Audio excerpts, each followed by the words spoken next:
now, my next guest is the most Maintenant, read prochaine French author in invitée, Europe. elle- She began writing when she was just 11 years old and has gone on to publish more than a dozen novels, some of which have been translated into dozens of different languages. Tatiana de Ronay, thank you very much indeed for joining us. Now, your latest novel, Flowers of Darkness, or Donc Les votre dernier Fleurs roman, de Les l'Ombre, which Fleurs I de have l'Ombre, here with que me, j'ai is ici the avec real moi, reason why you're here et la speaking at a véritable Tech raison pour laquelle vous Innovation êtes Forum. ici pour vous Now, I'd exprimer like au to sein try d'un to forum pour summarize l'innovation your book technologique. for you. The Donc, heroine, j'ai Clarissa Katsev, vais is parler a un petit peu de votre fragile, livre pour vous, c'est-à-dire que l'héroïne est une écrivain bilingue, un peu fragile. Elle va dans une résidence d'artistes à Paris pour différentes raisons, et parmi elles, le fait qu'elle est une artiste, mais également le fait qu'elle ne sait pas exactement quoi faire ni où aller. Et donc, c'est pas dans un futur très distant, mais là où vit l'héroïne, Clarisse a tous les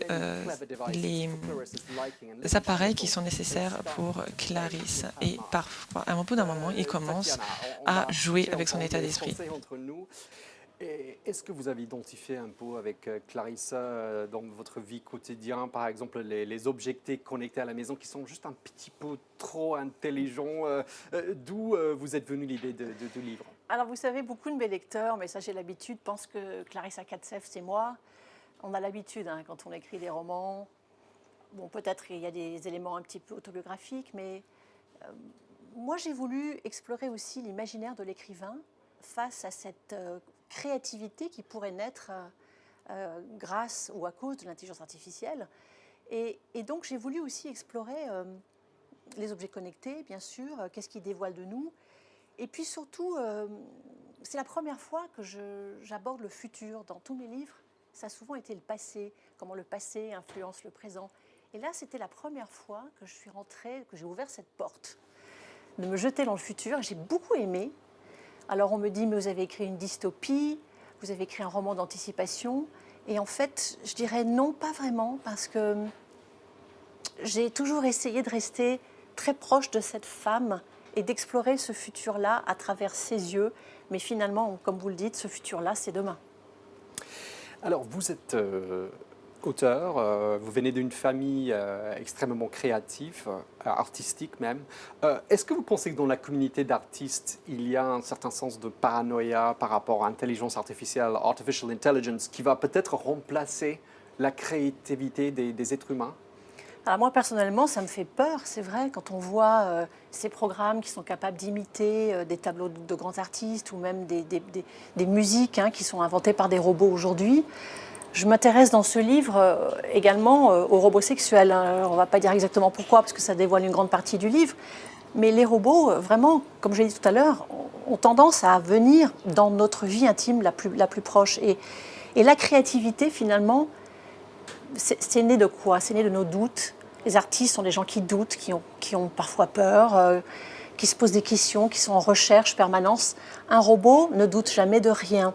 Un robot, pour l'instant, n'a pas d'émotion. Mais qu'est-ce qui se passerait si un robot était doté d'émotions et qu'il puisse un jour créer ou imaginer une histoire, un tableau, une musique? C'est la question que pose ce livre.